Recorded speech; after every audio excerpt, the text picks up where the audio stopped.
শুভেচ্ছা জানাচ্ছি এসএস নিউজে আপনাদের সবাইকে। এসএস নিউজ যদিও আমরা শুরু করেছিলাম শুধু খেলাধুলা নিয়ে, এখন কিন্তু আমরা খেলাধুলার পাশাপাশি কিছু বিনোদন দেওয়ার চেষ্টা করব আপনাদের সবাইকে। আজকে আমরা চলে যাব মহানগর ইউটিউব বাংলা চ্যানেলের পরিচালক এবং একজন পরিচিত মুখ জনাব আনোয়ার হুসাইন ভাই পরিচালিত সিলেটের আঞ্চলিক ভাষায় একটি নাটকের শুটিং চলছে খামাইয়ারাপুতের শুটিং স্পটে আমরা চলে যাব। আসুন দেখে আসি খামাইয়ারাপুতের শুটিং স্পটে কি হচ্ছে।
দর্শকবৃন্দ, আপনাদের সবাইকে স্বাগত জানাচ্ছি এসএস নিউজে, আমাদের YouTube channel SSN Sylhet sports and নিউজে। আজকে পুরো দিনই ছিলাম আমরা সিলেটের একটি জনপ্রিয় নাটকের শুটিং চলছে। এই মুহূর্তে শুটিং স্পটে আমরা রয়েছি, যেখানে আনোয়ার হোসেন পরিচালিত নাটকটি হচ্ছে খামাইয়ারাপুয়া সিলেটি নাটক। জনপ্রিয় অভিনেতা রজব আলীকে আমরা আমন্ত্রণ জানিয়েছি এখানে, যার অভিনয়ের ভঙ্গিমা দেখে অনেকেই, যারা আমরা টেলিভিশনে কিংবা মোবাইল সেটে সিলেটি নাটক দেখে থাকি, হাস্যকর অবস্থায় চলে যায়। সেই রজব আলীকে আমন্ত্রণ জানাচ্ছি আমাদের এসএস নিউজে। এবং অনেক জনপ্রিয় ডায়লগ ওনার রয়েছে, যেখানে রয়েছে দোহাই রজব আমি গজব, এ ধরনের ডায়লগ সহ আরও অনেক জনপ্রিয় ডায়লগ ওনার রয়েছে। আজকে যে নাটকটি আপনারা করলেন আনোয়ার হোসেন পরিচালিত খামাইয়ারাপুয়া, এই নাটকে আপনার কোন চরিত্র এবং আজকের নাটকের যে অভিনয় আপনাদের দেখলাম, আমি যতটুকু দেখেছি খুবই হাস্যকর। আজকের নাটক সম্পর্কে প্রথমে আপনি কি বলবেন? প্রথমেই ধন্যবাদ জানাচ্ছি এসএসএন সিলেট স্পোর্টস নিউজ এই চ্যানেলকে, আমার মতো একজন ছোট্ট মানুষকে দু একটি কথা বলার সুযোগ প্রদানের জন্য। তো আজকে যে নাটকটি আমরা করেছি, সেই নাটকের নাম খামাইয়ারাপুয়া। তো এই নাটকটি পরিচালনা করেছেন শ্রদ্ধাভাজন আঙ্কেল জনাব আনোয়ার হোসেন। তো প্রথমেই এই নাটক সম্পর্কে বলতে গেলে ছোট্ট পরিসরে বলি, নাটকের গল্পটা হচ্ছে অত্যন্ত সুন্দর এবং সামাজিক। নাটকের শুরুতে আমার বাবার ভূমিকা যিনি ছিলেন নাটকের পরিচালক আনোয়ার হোসেন, উনি একটি বিয়ে করে নিয়ে আসেন। সেই বিয়েকে ঘিরে দ্বিতীয় বিয়ে, যেটাকে হিল্লে বিয়ে বলে। তো এটাকে ঘিরেই মূল কাহিনী। তো এটাকে ঘিরে অনেক জল্পনা কল্পনা কমেডি, খুবই হাস্যকর অনেক দৃশ্য আমরা দেখলাম, দৃশ্যায়িত হয়েছে। এবং আপনার যে চরিত্রটি রয়েছে সে সম্পর্কে কিছু বলুন। আমার চরিত্র সম্পর্কে বলতে গেলে, আমি ওনার ছোট ছেলে ছিলাম, আমার স্ত্রী ছিল। তো আমি খুব বেশি কাজ করতাম না, ছোটখাটো কাজ যেগুলো পরিবারে, হ্যাঁ পরিবারে, ওগুলোই করতাম। আজকের নাটকের যে দৃশ্যগুলো আপনারা দেখেছেন, হয়তো আপনারা পরিলক্ষিত করেছেন যে আমি ছোট ছোট কাজগুলো করতাম, হয়তো গরুকে ঘাস দেয়া বা জমিতে যে কাজগুলো আছে ওই কাজগুলোই মূলত বেশি করতাম। এর মধ্যে একটি ডায়লগ দর্শকদের উদ্দেশ্যে বলে নেই, দেখলাম আপনার পিতাকে আপনার ওয়াইফকে দিয়ে ঘাস খাওয়াচ্ছেন, তার কারণটি? এর কারণ হচ্ছে, এখানে আপনারা অবশ্যই নাটক যখন রিলিজ পাবে তখন মজা পাবেন। একটু আমি দর্শকদের উদ্দেশ্যে বলি, বাবাকে ঘাস কেন খাওয়াচ্ছে? হ্যাঁ, বাবা যখন আমাকে গোয়াল করে দেখেন আমি ঘাস দিচ্ছি গরুকে, উনি আমাকে প্রশ্ন করেন যে আমাকে একটি গালি দেন। গালিটা হচ্ছে গরুর বাচ্চা বলে গালি দেন উনি। এই গালিকে ঘিরেই ঘটনাটা ঘটে। মানে তখন মনে মনে খুব তৈরি হয় আপনার বাবাকে ঘাস খাওয়াইয়ে দিব। হ্যাঁ, বলছিলাম যে আমি আপনাকে ঘাস খাওয়াবো, মনে মনে পরিকল্পনা করি। তারপরে আমার স্ত্রীকে গিয়ে বলি বাবাকে ঘাস দে। আবার প্রথমে ঘাস কেন দেবো, আমি আবার ওকে প্রশ্ন করি, কোনো তর্ক নয়, বাবা এলেই গাছ দিয়ে দেবে। গাছ দিয়ে দেবে। বাবা যখন এলেন ও গাছ দিল, আমি তাড়াতাড়ি ওখানে গেলাম। যাওয়ার পরে বাবাকে বললাম, এখন তুমি গাছ খাবে না কেন? তুমি না আমাকে বললে গরুর ছেলে। সেটি আচ্ছা, থ্যাংক ইউ, সুন্দর। আশা করি দর্শকবৃন্দ আপনারা দেখবেন সিলেটের আঞ্চলিক ভাষায় রচিত খামাইয়ারা পোয়া নাটকটি। আর বলে নিই আপনাকে যে এ পর্যন্ত যা নাটক আপনি করেছেন তার মধ্যে সবচেয়ে জনপ্রিয় ডায়লগ কোনটি কোনটি হয়েছে বলে আপনি মনে করেন? আমি মনে করি এ পর্যন্ত যতগুলো নাটক আমি করেছি তার মধ্যে এই বিখ্যাত একটি নাটক হচ্ছে যা অতুলনীয়, যার কোনো তুলনা হয় না। ইংরেজ বাংলা টিভিতে কয়েকবার প্রচারিত হয়েছে, কয়েকবার। সেই নাটকের নাম হচ্ছে কিতাব উজলায়। তো ওখানে আমি রজব চরিত্রে অভিনয় করি, সেখান থেকেই আমার রজবের শুরু হয়। সেই নাটকের ডায়লগটি? সেই নাটকের বিখ্যাত ডায়লগ হচ্ছে, দোয়াই গজব আমি রজব। আচ্ছা, এমন কি স্মৃতি আছে আপনার বাজারে হেঁটে যাচ্ছেন, দর্শকরা বলছে কি বলে ডাকে আপনাকে? হ্যাঁ, আগে এক সময় যখন অভিনয় খুব কম করতাম, বিভিন্ন ক্যারেক্টার করতাম, তখন নাম ধরেই ডাকতো বা বিভিন্ন ক্যারেক্টারের নামেই ডাকতো। এখন যখন হেঁটে যাই তখন সবাই রজব আলী বলে রাখে।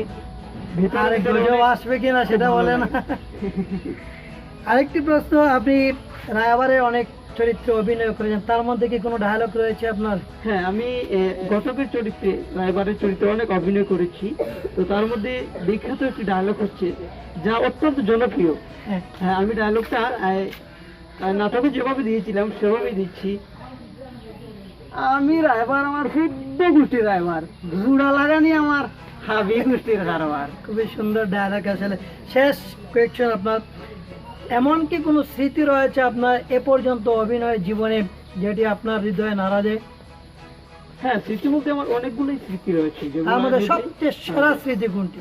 সবচেয়ে সেরা স্মৃতি হচ্ছে আমি যখন অভিনয় করতে আসি তখন আমার আঙ্কেল জনাব সৈয়দ আনোয়ার হোসেন, যিনি আমার পরিচালক, উনি যখন কথাগুলো বলেন বা অন্যান্য আর্টিস্টদেরকে বুঝিয়ে দেন, তখন আমি খুব খেয়াল করে সেটা পরিলক্ষিত করি, সেটা আমি দেখি, খেয়াল করি, এবং তা থেকে আমি শেখার কিছু যে জিনিসগুলো আছে, যে জিনিসগুলো শেখার সেই জিনিসগুলো আমি মেমোরাইজ করি। এটা হচ্ছে আমার বিখ্যাত স্মৃতি এবং আমি এটা চিরজীবন মনে রাখতে চাই ওই স্মৃতিগুলো। ধন্যবাদ, ধন্যবাদ রজব আলী সাহেবকে আমাদেরকে সময় দেওয়ার জন্য। সেই সাথে ধন্যবাদ জানিয়ে দিচ্ছি মহানগর ইউটিউব বাংলার সকল সদস্যদের, বিশেষ করে আনোয়ার ভাইকে অনেক অনেক ধন্যবাদ জানাচ্ছি। ওনার ইউনিটের যারা রয়েছেন সবাইকে অনেক অনেক ধন্যবাদ জানাচ্ছি আমাদেরকে সময় দেওয়ার জন্য, আমাদের এসএস নিউজে সময় দেওয়ার জন্য। দর্শকবৃন্দ, যদি আমাদের এই অভিনেতাদের এই সাক্ষাৎকারগুলি ভালো লেগে থাকে তাহলে আমাদের YouTube channel SSN sports and news চ্যানেলটি সাবস্ক্রাইব করুন, লাইক, কমেন্ট এবং শেয়ার দিয়ে আমাদের পাশেই থাকুন। দর্শকবৃন্দ, আমন্ত্রণ জানাচ্ছি আপনাদের সবাইকে SS নিউজে। আজকে আমরা শুটিং স্পটে চলে এসেছি। সিলেটের আঞ্চলিক ভাষায় নির্মিত হচ্ছে একটি শুটিং স্পটে আমরা চলে এলাম, যেখানে আমার হোসেন পরিচালিত নাটক চলছে খামাইয়ারা। এই নাটকে অভিনয় করে যাচ্ছেন, ইতিমধ্যে বেশ কয়েকটি নাটকে অভিনয় করেছেন এবং জনপ্রিয়তায় উঠে এসেছেন বলা যায়। সবার পরিচিত মুখ এনামুল হক ওরফে খালা গেদন, ওনার সঙ্গে আমরা আলাপ করব। এবং আরেকটি নাটকে ইতিমধ্যে ব্যাপক সাড়া পেয়েছেন দর্শকদের, জামাই বিদেশ নাটকে, ওনার সঙ্গে আমরা আলাপ করব। আজ সারাদিন তিনি শুটিং করেছেন, তারপরও আমাদের SS নিউজে আমাদেরকে সময় দিচ্ছেন, সেজন্য SS নিউজের পক্ষ থেকে আপনাকে অনেক অনেক ধন্যবাদ এনামুল হক ওরফে খালা গেছেন। এবং আপনাদেরকে জানিয়ে দিই পরিচিত একটি ডায়লগ হচ্ছে না, এই যে ভেকুবের গোষ্ঠী একটি নাটকে, সেই নাটকের ডায়লগটি একটু প্রথমে দর্শকদের উদ্দেশ্যে বলে নিন। আপনারা মনে কোনটা নিবা না, আমি আসলে কইতাছি বাবির লাগি ও খালুয়ার লগে, বুঝছেন? নাইলে এটা দেখুন ওগুলোর চাকরি কি কে করতো। এটি হচ্ছে ওনার এই জনপ্রিয় ডাইরেক্ট এনামুল হক করবে খালা গেজনের বেকুবির গোষ্ঠী একটি নাটক জনপ্রিয়তা পেয়েছিল সেদিন, আনোয়ার হোসেন পরিচালিত। আচ্ছা, আমি যে কথাটি বলবো, খালা গেজন সাহেব, আপনি এই সিলেটের নাটকে আসার কারণ, উৎসাহ, অনুপ্রেরণা কোথা থেকে হওয়ার কারণ? কীভাবে এটি হঠাৎ মাথায় এলো যে সিলেটের আঞ্চলিক ভাষায় নাটক করবেন? এই মুহূর্তে অনেক ভালো ভালো অভিনেতারা, কৌতুক অভিনেতারা অভিনয় করে যাচ্ছে। আমি আসলে আমার খুব ইচ্ছা ছিল নাটক জগতে হওয়ার। আর ফার্স্ট টাইম আমি মহানগর বাংলা ছাড়া অন্য অন্য দুই একটা নাটক করছিলাম, বাট নাটকগুলো রিলিজ হয়েছে না। এরপরে আমার শ্রদ্ধীয় প্রিয় বড় ভাই আনোয়ার হোসেন ভাই, ওনার লেগে দেখা, উনি আমার একটা নাটক দেখেছিলেন। দেখার পরে উনি বলছেন যে তুই অভিনয় জগতে আসিস, সেইলে আমার লেগে কাজ করে। আমার ভাই বলতে তসবিশা, হ্যাঁ, তিনি প্রচুর নাটক ইতিমধ্যে সিলেটের বিভিন্ন জায়গায় করেছেন এবং অনেক জনপ্রিয়তা অর্জন করেছেন আনোয়ার হোসেন। অবশ্যই তো আনোয়ার হোসেন বলছে তসবিশা, ওনার ডায়লগগুলো খুব মজার ডায়লগ। আর ওনারা দরিয়া বর্তমানে ইনশাল্লাহ আমরা এগিয়ে যাইলাম, আর ইনশাল্লাহ ওনারে দিয়েই আমরা আছি বর্তমানে। আর উনি আমার নাটক জগতে নিয়ে পরিচিত করছেন। ওনার হাত দিয়ে আমি অনেক মানুষের ভালোবাসা জয় করতে পারছি। অনেক মানুষ হয়তো খেলা গীতন সাহেব, বিদেশ জামাই নাটকটি তো অনেকটাই জনপ্রিয়তা পেয়েছে এবং বাস্তবতার সঙ্গে অনেক মিল রয়েছে। এই নাটক সম্পর্কে আপনি কি বলবেন? আসলে জামাই বিদেশ নাটকটা আমার কাছে মানে অত্যন্ত জনপ্রিয় একটা নাটক। বিপালা একটা অভিনয়, মোটামুটি যতটুকু আমার নিজেটাকে দেওয়ার চেষ্টা করছি আমি। আসলে আমি আমার মনটা কি মনে করিল, কীরকম অভিনয় আমি অভিনেতা ওইরকমও পারছি না, আর এরকম অভিনয় করতাম পারছি না। যতটুকু করছি আপনার দোয়ায়, আপনারা ভালোবাসায়, এতটুকুই আমি মনে করি আমার সার্থকতা। আর আপনারা যদি আমরা উৎসাহ দেন, আমাকে আমার টিমকে যদি উৎসাহ দেন, ইনশাআল্লাহ আগামীতে আরও ভালো কিছু। অবশ্যই এখানে একটি কথা বলা দরকার, বর্তমান সময়ে সিলেটের লোকেরা অনেক সিলেটের নাটক দেখছে এবং আপনারা তার প্রমাণ কিন্তু পাচ্ছেন ইউটিউবের মাধ্যমে, সোশ্যাল মিডিয়ার মাধ্যমে ভিউয়ার্সরা যেভাবে সাড়া দিচ্ছে, যার কারণে কিন্তু আজ আপনারা এ পর্যন্ত ভালো ভালো নাটকের সাথে কিন্তু রয়েছেন আপনারা। এবং আরেকটি জিনিস বলে, আজকে সারাদিন আপনারা শুটিং করলেন কামাইয়ারা সিলেটের আঞ্চলিক ভাষায়। আজকের নাটক সম্পর্কে আপনি কি বলবেন? আজকের নাটক ইনশাল্লাহ আমাদের আগামীতে যে কয়টা নাটক হয়েছে সব নাটকের থেকে আজকের নাটকটা বেস্ট নাটক এবং সেরা নাটক। ইনশাল্লাহ এই নাটকে আমরা দর্শক হলে দেখিয়া খুবই মজা পাইবা। প্লাস এখানেও অনেক শিক্ষণীয় বিষয় আছে, অনেক শিক্ষণীয় বিষয় তুলে ধরা হয়েছে।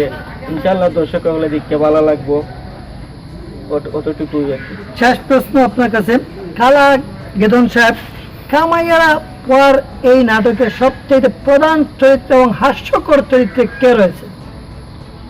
আমার সদ্য প্রিয় বড় ভাই তসবিশা, উনি আছেন মেইন পার্টে। আর ওনার যে কয়েকটা সিকুয়েন্স আছে ইনশাল্লাহ ওগুলোতেই অনেক মজা আছে, অনেক হাসি আছে, অনেক কমেডি আছে, অনেক শিক্ষণীয় বিষয়। একটি কথা এখানে বলে শেষ করে নেব, দুজন ছেলে দেখলাম, একজন সহজ সরল, একজন শহরের টাইপের কিছু সন্ত্রাসী ভাব নিয়ে চলাফেরা, এই নেই এবং কমেডি রয়েছে এই নাটকে। এর উপরে ভিত্তি কইরা পুরা নাটকটা সাজানো হয়েছে। ইনশাল্লাহ এই নাটক দেখার পরে দর্শক সকলে খুব মানে কমেডিও পাইব, প্লাস শিকার মতো অনেক জিনিস আছে এটা থেকে। ধন্যবাদ এনামুল হক পারফেক্ট খালা গেদন সাহেবকে। সিলেটের আঞ্চলিক ভাষায় রচিত হচ্ছে বিভিন্ন জায়গায় বিভিন্ন নাটক। এর মধ্যে আজকে আমরা শুটিং স্পটে যেটি এসেছিলাম, যেটি দেখলাম, ভালো অভিনয় করেন। সবাই দোয়া করবেন, সবাই ভালো থাকুন। যদি আমাদের চ্যানেলটি ভালো লাগে থাকে SSN স্পোর্টস আর নিউজ, তাহলে সাবস্ক্রাইব করুন, কমেন্ট করুন এবং শেয়ার দিয়ে আমাদের সাথেই থাকুন।